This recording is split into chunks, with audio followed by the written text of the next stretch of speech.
नमस्कार दोस्तों, मेरे YouTube channel geography with Sangeeta में आप सभी का हार्दिक स्वागत और अभिनंदन है। आज हम लोग भूगोल विषय में कक्षा 7 एनसीईआरटी का चैप्टर नंबर 9 पढ़ेंगे। कृपया मेरे वीडियो को पूरा देखें तथा लाइक और शेयर कर दें। जो पहली बार देख रहे हो वो चैनल को सब्सक्राइब कर दें। रेगिस्तान में जीवन अध्याय 5 में आप पढ़ चुके हैं कि पेड़ पौधे, पशुओं एवं मनुष्यों के लिए जल ही जीवन है। जल क्या है? पेड़ के लिए, पौधों के लिए, पशु के लिए और मनुष्य के लिए बहुत ही आवश्यक है, बहुत ही महत्वपूर्ण है। इसके बिना हमारा जीवन संभव नहीं है। जहाँ पानी पीने के लिए जल न हो, मवेशियों को चरने के लिए घास न हो एवं फसलों के उगने के लिए जल न हो, ऐसे स्थान पर किसी भी जीव के लिए जीवन कठिन होगा। जब जल रहेगा ही नहीं तो वहां जीवन बहुत ही कठिन होगा। जब हम विश्व में उन स्थानों के बारे में पढ़ेंगे जहां लोग अत्यधिक कष्टकारी तापमान में भी जीना सीख चुके हैं, उनमें से कुछ स्थान आज की तरह गर्म, उनमें से कुछ स्थान जो है वह क्या है? आग की तरह गर्म है, तो कुछ बर्फ की तरह ठंडे हैं, कुछ बहुत ज्यादा गर्म है और कुछ क्या है? बर्फ की तरह ठंडे हैं। ये विश्व के रेगिस्तानी क्षेत्र हैं। इन क्षेत्रों में कम वर्षा, विरल वनस्पति एवं चरम तापमान होते हैं। तापमान के आधार पर रेगिस्तान क्या होता है? गर्म या ठंडे हो सकते हैं। तापमान अधिक रहेगा तो वहां का जो रेगिस्तान होगा वह गर्म होगा और जहां तापमान कम होगा वहां पे ठंडे होंगे। इन स्थानों में जहां कहीं भी थोड़ा बहुत जल उपलब्ध होता है, लोग वहां कृषि करने के लिए बस जाते हैं। ऐसे स्थानों में जहां थोड़ा बहुत जल मिलता है वहां पे लोग क्या करते हैं? बस जाते हैं कृषि कार्य के लिए। गर्म रेगिस्तान सहारा। सहारा रेगिस्तान कैसा रेगिस्तान है? गर्म है। विश्व एवं अफ्रीका महाद्वीप के मानचित्र को देखिए। इसको ध्यान से देखिए, ये क्या है? अफ्रीका महाद्वीप है। इसी को देखने के लिए कह रहा है। उत्तरी अफ्रीका के बड़े भूभाग पर फैले सहारा के रेगिस्तान का पता लगाएं। यह विश्व का सबसे बड़ा रेगिस्तान है। यह लगभग 8.54 लाख वर्ग किलोमीटर के क्षेत्र में फैला हुआ है। क्या आपको याद है कि भारत का क्षेत्रफल 3.2 लाख वर्ग किलोमीटर है? भारत का जो क्षेत्रफल है वो कितना है? 3.2 लाख वर्ग किलोमीटर है। सहारा रेगिस्तान 11 देशों से घिरा है। सहारा रेगिस्तान कितने देशों से घिरा है? 11 देशों से घिरा है। ये देश हैं अल्जीरिया है, चाड है, मिस्र है, लीबिया है, माली है, मौरितानिया है, मोरक्को है, नाइजर है, सूडान है, ट्यूनीशिया है एवं पश्चिमी सहारा है। रेगिस्तान के बारे में सोचते समय आपके मन मस्तिष्क में तुरंत ही रेत का दृश्य उभरता है, परंतु सहारा मरुस्थल बालू की विशाल परतों से ढका हुआ है नहीं, वरन वहां बजरी के मैदान और नग्न चट्टानी सतह वाले उत्थित पठार भी पाए जाते हैं। ये चट्टानी सतहें कुछ स्थानों पर 2500 किलोमीटर से भी अधिक ऊंची है। ये सहारा के रेगिस्तान का पिक्चर दिया गया है। शब्दावली में यहाँ रेगिस्तान यह एक शुष्क प्रदेश है जिसकी विशेषता अत्यधिक उच्च अथवा निम्न तापमान एवं विरल वनस्पति है। ये 11 देश इस प्रकार से हैं: जैसे अल्जीरिया हो गया, ट्यूनीसिया हो गया, वेस्टर्न सहारा हो गया, मॉरिटानिया हो गया, माली हो गया, अब ये नाइजर हो गया, चाड हो गया, सूडान हो गया, इजिप्ट हो गया, नाइजीरिया हो गया। इन सभी देशों में ये सहारा का मरुस्थल फैला हुआ है। ये है सहारा डेजर्ट। ये पूरा एरिया क्या है? सहारा का मरुस्थल है। देखिए यहाँ फिगर में भी दिया हुआ है, ट्यूनीसिया है, मोरक्को है, पश्चिमी सहारा है, मॉरिटानिया है, माली है, नाइजर है, चाड है, सूडान है, एरिट्रिया है, सोमाली गणराज्य है और ये ए से कर्क रेखा होकर के गुजर रही है।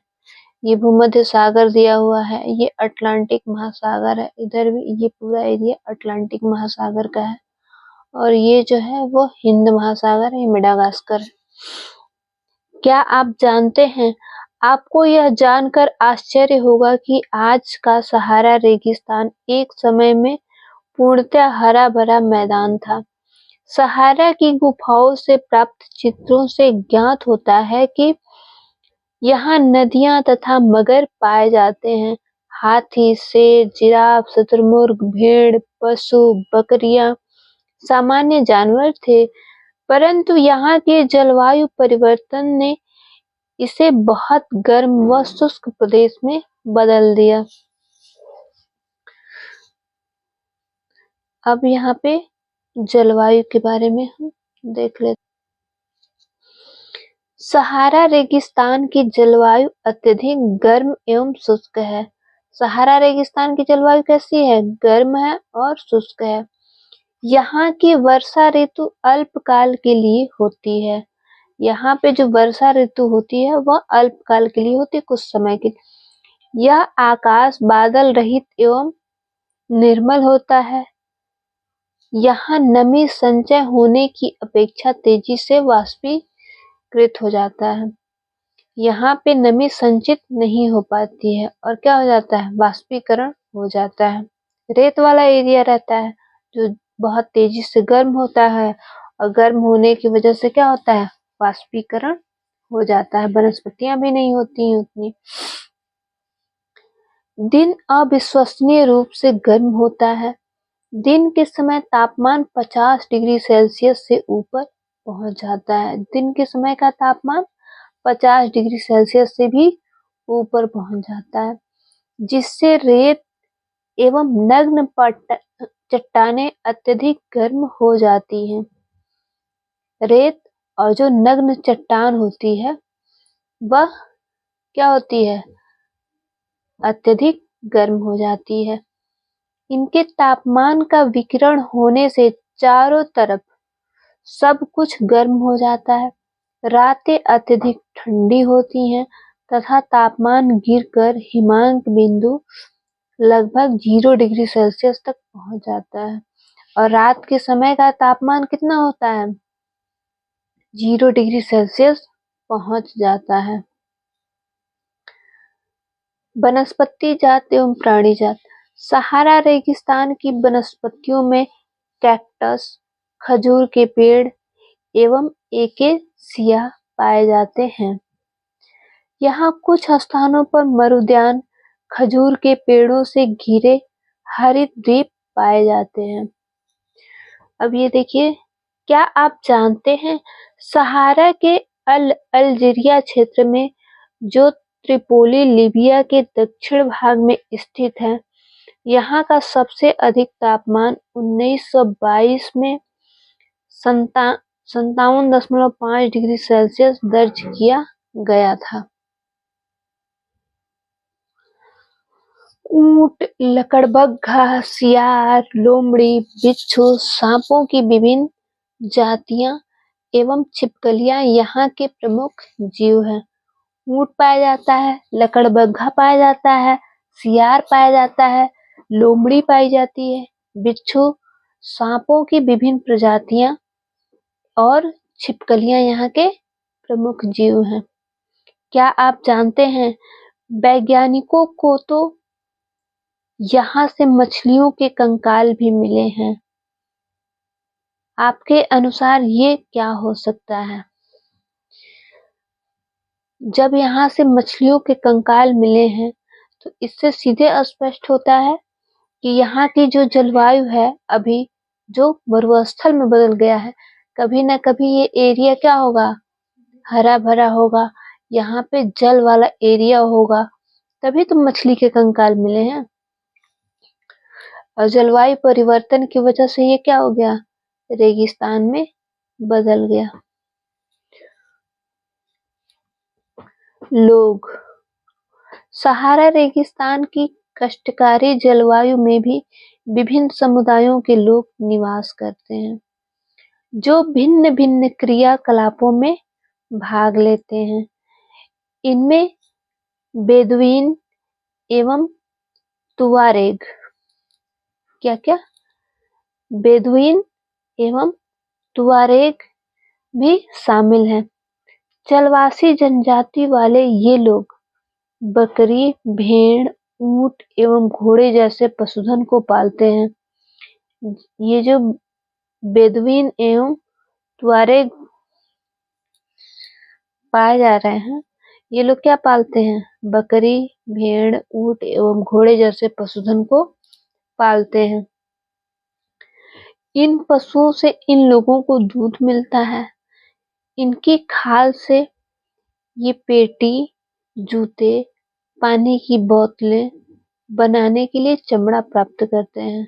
क्या क्या बनाते हैं, पेटी बनाते हैं, जूते बनाते हैं, पानी की बोतल बनाते हैं। इनके लिए, इन जानवरों से इनको चमड़ा प्राप्त हो जाता है। तथा पशुओं के बालों का उपयोग चटाई, कालीन, कपड़े एवं कंबल बनाने के लिए होता है। जो पशुओं के बाल होते हैं उनसे ये लोग क्या बनाते हैं, चटाई बनाते हैं, कालीन बनाते हैं, कपड़े और कंबल बनाते हैं। धूल भरी आंधियों एवं गर्म वायु से बचने के लिए ये लोग भारी वस्त्र पहनते हैं।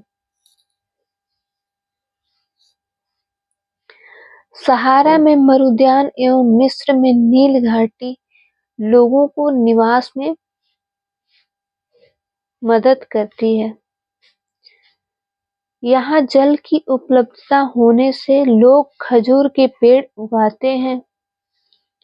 यहाँ चावल, गेहूं, जौ एवं सेम जैसी फसलें उगाई जाती हैं।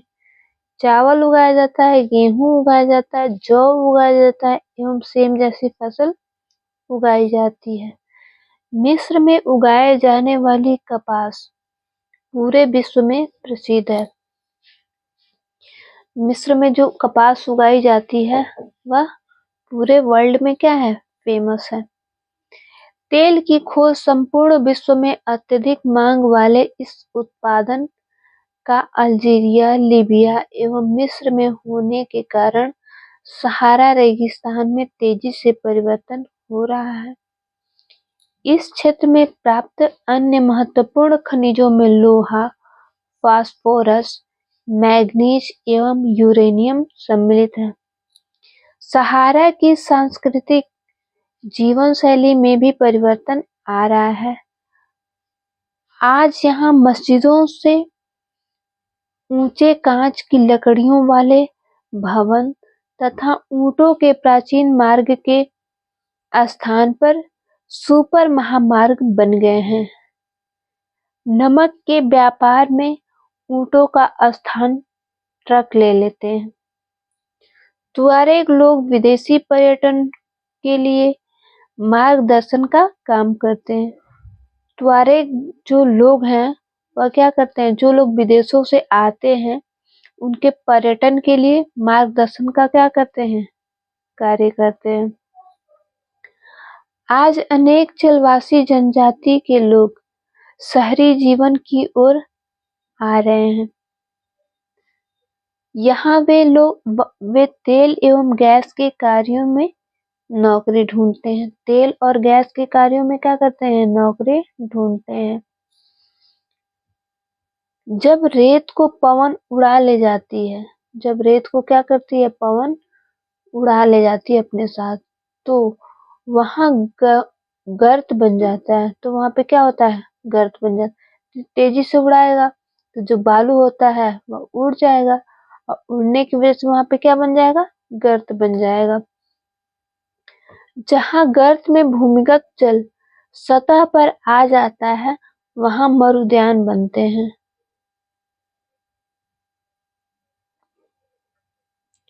जहां पे जिस गर्त में क्या होता है? भूमिगत जल सतह पर आ जाता है। भूमि के अंदर का जल जो है वह सतह पे आ जाता है, ऊपर आ जाता है, तो वहां पे क्या बनता है? मरुद्यान बनता है।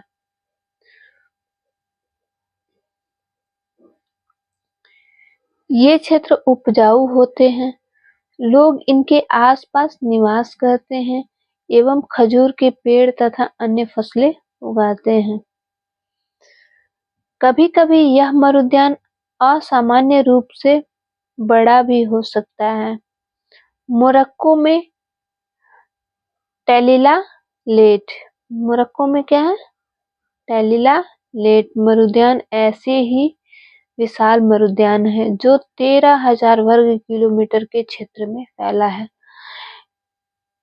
ये टैफिला लेक जो है वह कितने एरिया में फैला हुआ है? 13,000 वर्ग किलोमीटर क्षेत्र में फैला हुआ है कहाँ पे? मोरक्को में है। ठंडा रेगिस्तान, जम्मू एवं कश्मीर के पूर्व में बृहद हिमालय में स्थित लद्दाख एक ठंडा रेगिस्तान है। लद्दाख कैसा रेगिस्तान है? ठंडा रेगिस्तान है। इसके उत्तर में काराकोरम पर्वत श्रेणियां एवं दक्षिण में जास्कर पर्वत स्थित है। उत्तर में काराकोरम और पश्चिम में क्या है? जास्कर पर्वत स्थित है लद्दाख रेगिस्तान के। लद्दाख से होकर अनेक नदियां बहती हैं जिनमें सिंधु नदी प्रमुख है। लद्दाख से होकर के अनेक नदी बहती है जिसमें सिंधु नदी जो है वह क्या है? प्रमुख है। ये नदियां गहरी घाटियों एवं महाखड्ड यानी गार्ज का निर्माण करती हैं। गहरी घाटी और गार्ज का क्या करती हैं? निर्माण करती हैं। लद्दाख में अनेक हिमानियां हैं जैसे ग्रेगरी हिमानी। लद्दाख की ऊंचाई कारगिल से लगभग 3,000 मीटर से लेकर काराकोरम में 8,000 मीटर से भी अधिक पाई जाती है। लद्दाख की जो ऊंचाई है वह कितना है? कारगिल में 3,000 मीटर और काराकोरम में 8,000 मीटर से भी अधिक पाई जाती है। अधिक ऊंचाई के कारण यहाँ की जलवायु अत्यधिक शीतल एवं शुष्क होती है। ऊंचाई के कारण यहाँ की जो जलवायु है वह क्या है? अत्यधिक शीतल है, मतलब ठंडी है और शुष्क है। इस ऊंचाई पर वायु परत पतली होती है जिससे सूर्य की गर्मी की अत्यधिक तीव्रता महसूस होती है। वायु की परत कैसी है? पतली है, जिससे जो सूर्य की गर्मी आती है वह अत्यधिक महसूस होती है। ग्रीष्म ऋतु में दिन का तापमान 0 डिग्री सेल्सियस से कुछ ही अधिक होता है। जो ग्रीष्म काल होता है वहां उस समय का तापमान कितना होता है? 0 डिग्री सेल्सियस। कहाँ पे? ठंडे रेगिस्तान में, लद्दाख में। और जो रात का तापमान होता है वो -30 डिग्री से नीचे चला जाता है। यानी दिन में 0 डिग्री और रात को -30 डिग्री सेल्सियस से भी कहाँ चला जाता है? नीचे। शीत ऋतु में यह बर्फीला ठंडा हो जाता है। तापमान लगभग हर समय -40 डिग्री सेल्सियस से नीचे रहता है। बल्कि जब शीत ऋतु आती है तो वहां पे तापमान कितना हो जाता है, -40 डिग्री सेल्सियस से भी नीचे चला जाता है। चूंकि यह हिमालय के वृष्ट छाया क्षेत्र में स्थित है, अतः यहाँ वर्षा बहुत ही कम होती है। वृष्ट छाया क्षेत्र है तो यहाँ पे वर्षा क्या होगी, कम होगी। अब वृष्ट छाया क्षेत्र किसे कहते हैं, जहाँ पे वर्षा नहीं होती है, यानी पर्वत का वो ढलवा सतह होता है जहाँ पे एक तरफ तो वर्षा होती है और दूसरे तरफ वर्षा नहीं होती है। तो हिमालय के पश्चिम में वर्षा होती है, लेकिन इसके शीर्षाभिमुख ढाल पे, मतलब अपोजिट ढलान पे वर्षा नहीं होती है। उसी को हम क्या कहते हैं, वृष्टि छाया क्षेत्र कहते हैं। अब ये चित्र में लद्दाख दिया हुआ है, ये जम्मू कश्मीर है, ये श्रीनगर है, यहाँ पे ये जोजिला है, बड़ा लाचा है, दर्रा है, ये रोहतांग दर्रा है, ये गिलगिट है, और ये है सियाचिन हिमनद। ये देखिए ये इंडस नदी है और ये श्योक नदी है। फिर ये देहरा गोमपास है, ये देहरा है, गोमपास है, और ये क्या है, सिंधु नदी है। ऐसे ऐसे बहते हुए फिर ये पाकिस्तान की तरफ चली जाती है। और ये जो श्रेणी है इसका नाम क्या है, लद्दाख श्रेणी है। मुश्किल से 10 सेंटीमीटर प्रति वर्ष यह क्षेत्र बर्फीली हवाओं एवं तेज जलने वाली सूर्य ताप का अनुभव करता है। यह जानकर आपको आश्चर्य होगा कि यदि आप सूर्य की धूप में इस तरह बैठें कि आपके पैर छाया में हों, तो आप एक साथ एक समय पर उष्माघात एवं तुषार उपघात से ग्रसित हो सकता है। वनस्पति जात एवं प्राणी जात, यहाँ उच्च शुष्कता के कारण वनस्पति क्या होती है, विरल होती है। यहाँ जानवरों के चरने के लिए कहीं कहीं पर ही घास एवं छोटी झाड़ियां मिलती हैं। घाटी में सरपत एवं पॉपलर के उपवन देखे जा सकते हैं। ग्रीष्म ऋतु में सेब, खुबानी एवं अखरोट जैसे पेड़ पल्लवित होते हैं। लद्दाख में पक्षियों की विभिन्नता प्रजातियां नजर आती हैं। इनमें राबिन, रेड स्टार्ट, तिब्बती स्नोकार्ट, रैवन एवं हुप यहाँ पाए जाने वाले सामान्य पक्षी हैं। इनमें से कुछ प्रवासी पक्षी हैं। लद्दाख के पशुओं में जंगली बकरी, जंगली भेड़, याक एवं विशेष प्रकार के कुत्ते आदि पाए जाते हैं। क्या क्या पाए जाते हैं, जंगली बकरी, जंगली भेड़, याक, विशेष रूप के कुत्ते आदि पाए जाते हैं। इन पशुओं को दूध, मांस एवं खाल प्राप्त करने के लिए पाला जाता है। इनको किसके लिए पाला जाता है, दूध के लिए, मांस के लिए और खाल के लिए प्राप्त करने के लिए पाला जाता है। याक के दूध का उपयोग पनीर एवं मक्खन बनाने के लिए होता है। भेड़ एवं बकरी के बालों का उपयोग ऊनी वस्त्र बनाने के लिए किया जाता है। भेड़ और बकरी के बालों का उपयोग किस लिए किया जाता है, ऊनी वस्त्र को बनाने के लिए किया जाता है। लोग, क्या आप लद्दाख एवं तिब्बत तथा मध्य एशिया के निवासियों के बीच समानता पाते हैं? यहाँ के अधिकांश लोग या तो मुसलमान हैं या बौद्ध हैं। लद्दाख के मैक्सिमम लोग क्या हैं, या तो मुस्लिम हैं नहीं तो बौद्ध हैं। वास्तव में लद्दाख क्षेत्र में अनेक बौद्ध मठ अपने परंपरागत गोम्पा के साथ स्थित हैं। कुछ प्रसिद्ध मठ हैं, हेमिस है, थिक्से है, से है एवं लामा यूरू है।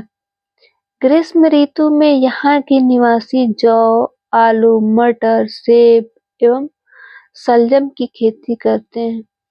शीत ऋतु में जलवायु इतनी कष्टकारी होती है कि ये लोग धार्मिक अनुष्ठानों एवं उत्सवों में अपने आप को व्यस्त रखते हैं।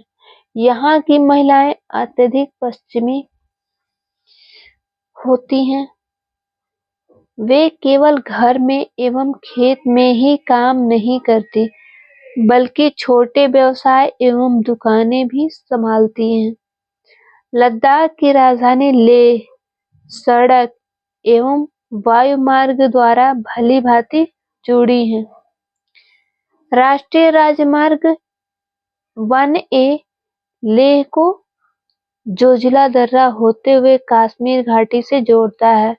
राष्ट्रीय राजमार्ग 1A क्या करता है, लेह के जोजिला दर्रे से होकर के कश्मीर घाटी को क्या करता है, जोड़ता है। जोजिला दर्रे से कश्मीर घाटी को, लेह से कश्मीर घाटी को जोजिला दर्रे होते हुए क्या करता है, जोड़ता है। 1A राष्ट्रीय राजमार्ग। क्या आप हिमालय के कुछ अन्य दर्रों के नाम बता सकते हैं? यहाँ का मुख्य कार्यकलाप पर्यटन है। देश विदेश से अनेक पर्यटक यहाँ पर्यटन के लिए आते हैं। कोपा दर्शन घास के मैदानों व हिमनदों की सैर एवं उत्सवों तथा अनुष्ठानों को देखना यहाँ की प्रमुख पर्यटक आकर्षक है। आधुनिकीकरण के फलस्वरूप यहाँ के जनजीवन में परिवर्तन आ रहा है, लेकिन लद्दाख के लोगों ने शताब्दियों से प्रकृति के साथ समन्वय एवं संतुलित करना सीखा है। जल एवं ईंधन इकाई संसाधनों की कमी के कारण ये आवश्यकता अनुसार एवं मितव्ययिता से ही इनका उपयोग करते हैं और कुछ भी व्यर्थ नहीं करते। क्या आप जान सकते हैं मनाली लेह राजमार्ग 4 दर्रों से गुजरता है। मनाली लेह मार्ग जो है वो कितने दर्रे से होकर गुजरता है, 4। रोहतांग, बारालाचा, लुनगा लाचा ला एवं टंगलंगला। यह राजमार्ग केवल जुलाई में सितंबर के बीच खुलता है, जब बर्फ को मार्ग से हटा दिया जाता है। ये बारालाचा दर्रा का भी कर दिया गया है। सहारा अफ्रीका के किस भाग में स्थित है? दक्षिण में है, उत्तर में है, पश्चिम में है? तो किधर है? उत्तर में है। सहारा किस प्रकार का रेगिस्तान है? ठंडा है, गर्म है, मृदु है? तो कैसा रेगिस्तान है? गर्म है। लद्दाख रेगिस्तान के अधिकांश निवासी हैं ईसाई एवं मुसलमान, बौद्ध एवं मुसलमान, ईसाई एवं बौद्ध। तो क्या है? बौद्ध है और मुसलमान है। रेगिस्तान की विशेषता है विरल वनस्पति, अधिक वर्षण, अल्प जलवाष्पण। तो विरल वनस्पति होती है और वर्षा भी कम होती है, तो इसमें हो जाएगा विरल वनस्पति।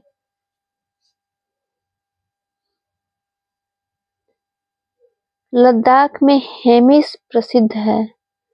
मंदिर है, चर्च है, बौद्ध मठ है। मंदिर है, चर्च है, बौद्ध मठ है। तो क्या है? बौद्ध मठ है। मिस्र निम्नलिखित फसल के लिए प्रसिद्ध है। गेहूं के लिए, मकई के लिए, कपास के लिए। तो मिस्र किसके लिए? तो यह कपास के लिए पूरे विश्व में फेमस है, मिस्र। इस तरीके से हम लोगों ने चैप्टर नंबर 9 को समाप्त किया और ये क्लास 7th की पूरी बुक समाप्त हो गई। इसमें इतने ही चैप्टर थे। नेक्स्ट वीडियो में हम लोग क्लास 8 की एनसीईआरटी पढ़ेंगे। तब तक के लिए बहुत बहुत धन्यवाद।